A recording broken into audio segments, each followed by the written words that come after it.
अस्सलाम वालेकुम। आज हम आपसे शेयर करने जा रहे हैं रेस्मस मेंडल स्कॉलरशिप के बारे में।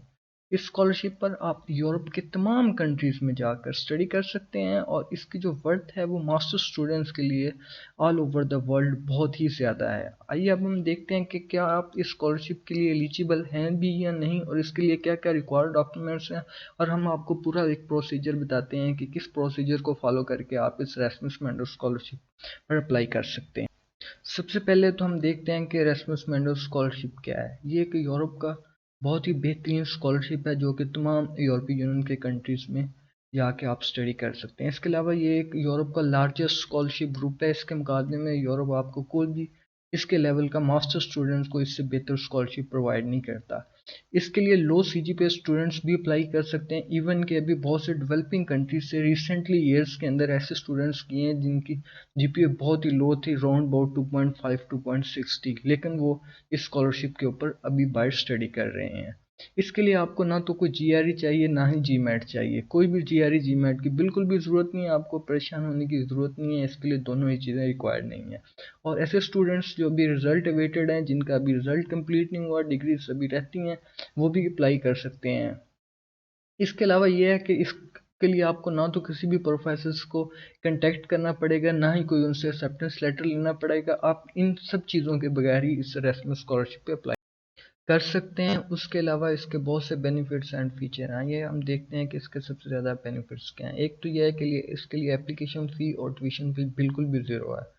तो ये एक फुली फंडेड स्कॉलरशिप है जो कि आपको ट्यूशन फ़ी वेवर के साथ साथ 1100 से 1200 यूरो पर मंथ आपको स्टिपेंड देता है, जो कि यूरोप के अंदर बहुत ही ज़्यादा वैल्यू रखता है। इसके अलावा ये एक मोबिलिटी प्रोग्राम है। इसका मतलब ये है कि आप एक से ज़्यादा यूरोपियन कंट्रीज़ के अंदर और एक से ज़्यादा ही इंस्टीट्यूशंस के अंदर आप जाके अपनी स्टडीज़ को कंटिन्यू करेंगे। फ़र्ज़ करें कि अगर आपने अपना पहला सेमेस्टर इटली में या स्पेन में किया है, तो आप अपने दूसरे सेमेस्टर के लिए जर्मनी, पोलैंड, स्विट्ज़रलैंड कहीं भी जा सकते हैं। ये आपके प्रोग्राम के ऊपर डिपेंड करता है कि किस प्रोग्राम को आपने चूज़ किया हुआ है और उस प्रोग्राम्स के जो पार्टनर इंस्टीट्यूशंस हैं वो कौन कौन से हैं।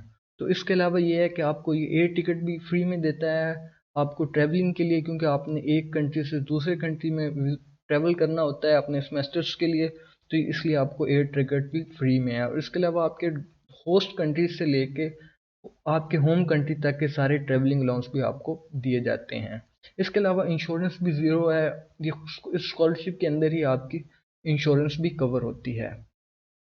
बहुत से स्कॉलरशिप आपको बॉन्ड करते हैं कि आप अपनी एजुकेशन कंप्लीट करने के बाद अपने होम कंट्री में वापस जाएंगे, लेकिन आप अगर रेसमस मेंडल स्कॉलरशिप के थ्रू जा रहे हैं तो ये ऐसी कोई भी रिस्ट्रिक्शन नहीं है, बल्कि आप वहाँ पे अपनी स्टडी भी कंटिन्यू कर सकते हैं इसके बाद फर्दर। और ये आपको जॉब सर्च वीज़ा देता है 2 साल के लिए। उन कंट्रीज़ का, यूरोपियन कंट्रीज़ में आप जॉब सर्च वीज़ा अप्लाई कर सकते हैं जिसके अंदर आपने अपनी स्टडी को कंटिन्यू किया होता है।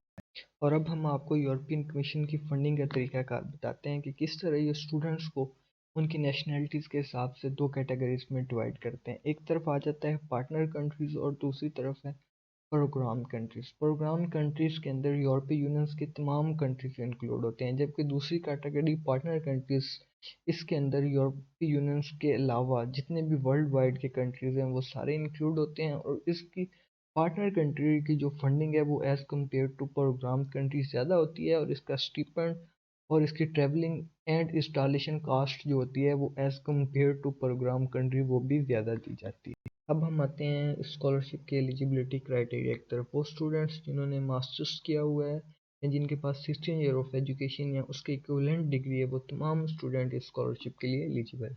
देखते हैं कि कौन कौन से रिक्वायर्ड डॉक्यूमेंट्स हैं इस स्कॉलरशिप के लिए। सबसे पहले तो आपको पासपोर्ट चाहिए। किसी भी फॉरेन कंट्री में अगर आपने अप्लाई करना है तो आपको सबसे पहले पासपोर्ट रिक्वायर्ड होता है। फिर आपके पास 16 ईयर ऑफ एजुकेशन चाहिए। स्कॉलरशिप को अप्लाई करने के लिए सीवी यूरोपास फॉर्मेट में आपके पास होनी चाहिए। अगर नहीं है तो आप इसे ईजिली बना सकते हैं यूरोपास फॉर्मेट में। उसके अलावा आपके पास डिग्रीज और ट्रांसक्रिप्ट होनी चाहिए अपनी लास्ट की, जो भी आपके पास एजुकेशन है। लेटर ऑफ रिकमेंडेशंस चाहिए होते हैं। हर यूनिवर्सिटीज़ को, हर प्रोग्राम को वेरी करता है कि वो एक लेटर ऑफ रिकमेंडेशन आपसे मांगते हैं कि दो मांगते हैं। उसके अलावा मोटिवेशनल लेटर चाहिए होता है। मोटिवेशनल लेटर जो है वो आपके एप्लीकेशन का सबसे इम्पोर्टेंट पार्ट होता है, क्योंकि इसके बेस के ऊपर आपके सिलेक्शन के चांसेस बहुत ज़्यादा होते हैं। ऐसे स्टूडेंट्स जिनकी लोअर सीजीपी होती है वो एक अच्छे मोटिवेशनल लेटर्स के साथ हायर सीजीपी वाले स्टूडेंट्स को बआसानी compete कर सकते हैं। फिर आइट्स और टोफल आता है। बाद यूनिवर्सिटीज़ जो हैं वो एग्जम्प्ट करती हैं, वो कहती हैं कि इंग्लिश प्रोफिशिएंसी सर्टिफिकेट अगर आपके पास है तो आपको कोई ज़रूरत नहीं है आइट्स और टोफल में अपेयर होने की। लेकिन बहुत से जो ज़्यादातर प्रोग्राम्स हैं वो कहते हैं कि आपके पास ऑन एवरेज जो है वो आइट्स का स्कोर 6.5 बैंड होना चाहिए, और जो ऑन सब स्कोर है वो हर सेट का वो कम से कम जो है वो 5.5 बैंड ईच होने चाहिए। लेकिन आजकल बहुत सी जो यूनिवर्सिटीज़ हैं वो उसके लिए डुलिंगो भी एक्सेप्ट कर लेती हैं, जो कि आप पास यानी ऑनलाइन एग्ज़ाम दे सकते हैं। इस दफ़ा इस स्कॉलरशिप के तहत highest number of courses include हैं, जो कि अप्रोक्सीमेटली 175 कोर्सेज हैं, जो डिफरेंट फील्ड ऑफ स्टडीज से हैं। लाइक साइंस एंड इंजीनियरिंग है, सोशल साइंसेज है, कंप्यूटर साइंस है, बिजनेस, इकोनॉमिक्स, ह्यूमैनिटीज़ है, लॉ और हेल्थ रिलेटेड कोर्सेज हैं। इसके अलावा भी बहुत सारे ऐसे कोर्सेज इन इस दफ़ा न्यू इंक्लूड किए हुए हैं एरेस्मस ने, जो कि लास्ट ईयर या उससे पहले इंक्लूडेड नहीं थे। अब हम आ जाते हैं एरेस्मस मैंडस की रीजनल वेबसाइट की तरफ। इस वेबसाइट का लिंक डिस्क्रिप्शन में मौजूद है, वहाँ से आप बआसानी इस वेबसाइट को ओपन कर सकते हैं। यूरोपियन एजुकेशन कमीशन ने सबसे पहले तो एरेस्मस मैंडस स्कॉलरशिप के बारे में आपको इन्फॉर्मेशन दी हुई है। इसके अलावा नीचे उन्होंने एरेस्मस मैंडस कैटलॉग शो करवाई है, जिसके तहत 175 प्रोग्राम इस दफ़ा इंक्लूडेड हैं, जो कि डिफरेंट कोर्सेज अवेलेबल हैं, डिफरेंट सब्जेक्ट्स रिलेटेड ये कोर्सेज अवेलेबल हैं। आप अगर चाहते हैं तो आप इनको फील्ड ऑफ स्टडीज़ के मुताबिक अपने इनको फ़िल्टर आउट कर सकते हैं। एक सबसे पहले तो हम देखते हैं कि हम किस तरह इसको फ़िल्टर आउट कर सकते हैं। जैसे कि हम अभी फील्ड ऑफ स्टडी में जाते हैं, फ़र्ज़ करें कि हमने economics and science related subjects के प्रोग्राम्स को फ़िल्टर आउट करना है, तो हम इसको सर्च आउट करते हैं। तो यहाँ पे देखते हैं कि कितने, सबसे पहले तो ये देखते हैं अप्रोक्सीमेटली 17 प्रोग्राम एग्जैक्टली जो है वो हमारे सामने शो हो गए हैं। तो हम इनको जिस प्रोग्राम्स को हम ओपन करना चाहेंगे तो हम उसको ईज़िली ओपन करके उसकी सारी डिटेल्स वहाँ से चेक कर सकते हैं कि आया कि हम इसके लिए एलिजिबल हैं भी कि नहीं। आपको यहाँ पे बताता जाऊँ कि ये जो प्रोजेक्ट लोकेशन है ये मेंशन करती है कि किन किन कंट्रीज़ के अंदर जाके आप इस प्रोग्राम्स को अपनी एजुकेशन कंटिन्यू कर सकते हैं। अब हमने किसी भी प्रोग्राम की स्पेसिफिकेशन को चेक करना है कि आया कि हम उसके लिए एलिजिबल हैं भी कि नहीं और उसकी क्या क्या रिक्वायरमेंट्स हैं। उसके लिए सबसे पहले हम उस प्रोग्राम की वेबसाइट को ओपन करेंगे, जैसा कि ये joint master programme in marine biotechnology है। तो जैसे हम इस वेबसाइट को ओपन करेंगे तो ये हमें उस प्रोग्राम की मेन वेब पेज के ऊपर ले जाएगा। तो यहाँ से हम इजीली उसकी डिटेल्स चेक कर सकते हैं। ये सबसे पहले तो उन्होंने बताया हुआ है कि कोर्स ड्यूरेशन 2 ईयर्स का है। इसके बाद जो स्कॉलरशिप अप्लाई करने की डेट है वो 28 फ़रवरी 2023 है। आप सेल्फ फंडेड स्कॉलरशिप भी अप्लाई कर सकते हैं, लेकिन यहाँ पर आपको एरेस्मस स्कॉलरशिप अप्लाई करने के बारे में सजेशंस दी जाएगी, क्योंकि एक ये फुली फंडेड स्कॉलरशिप है और उसके बाद आपको स्टिपेंड भी दिया जाता है। ये देखेंगे ट्यूशन फी वेवर्स हैं सारा, फिर आपको प्रोग्राम की डिटेल्स बताई हुई है, प्रोग्राम के बारे में सब कुछ बताया हुआ है।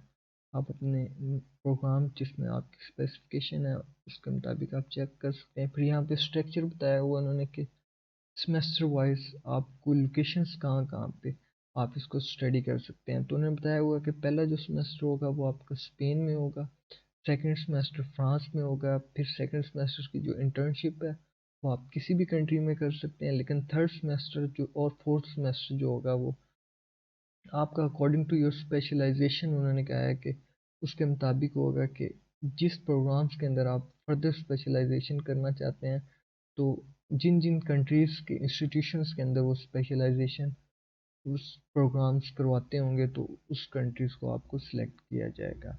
तो उसके बाद आ जाते हैं हम डॉक्यूमेंट्स में। तो इसमें सबसे पहले उन्होंने बैचलर डिग्री के बारे में मेंशन किया हुआ है, फिर ट्रांसक्रिप्ट के बारे में मेंशन किया हुआ है, फिर एक लेटर आपको बनवाना होगा जिसमें ये मेंशन होगा जो आपने अभी प्रीवियस एजुकेशन किया है, ये आपकी मास्टर स्टडीज़ कंटिन्यू कर सकते हैं आप किसी भी फॉरेन यूनिवर्सिटीज़ के अंदर इसकी बेसिस के ऊपर।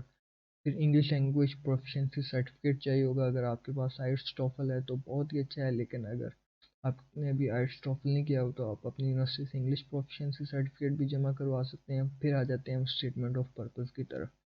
ये एक बहुत ही इम्पोर्टेंट पार्ट होता है आपकी एप्लीकेशन का। इसके बेस के ऊपर आपकी एप्लीकेशन एक्सेप्ट होने के बहुत ज़्यादा चांसेस होते हैं आपके स्कॉलरशिप पे। तो हम रिकमेंड करते हैं कि आप बार बार रिपीट करके इस स्टेटमेंट ऑफ पर्पस को रिपीट करें, इसको बार बार इम्प्रूव करने की कोशिश करें।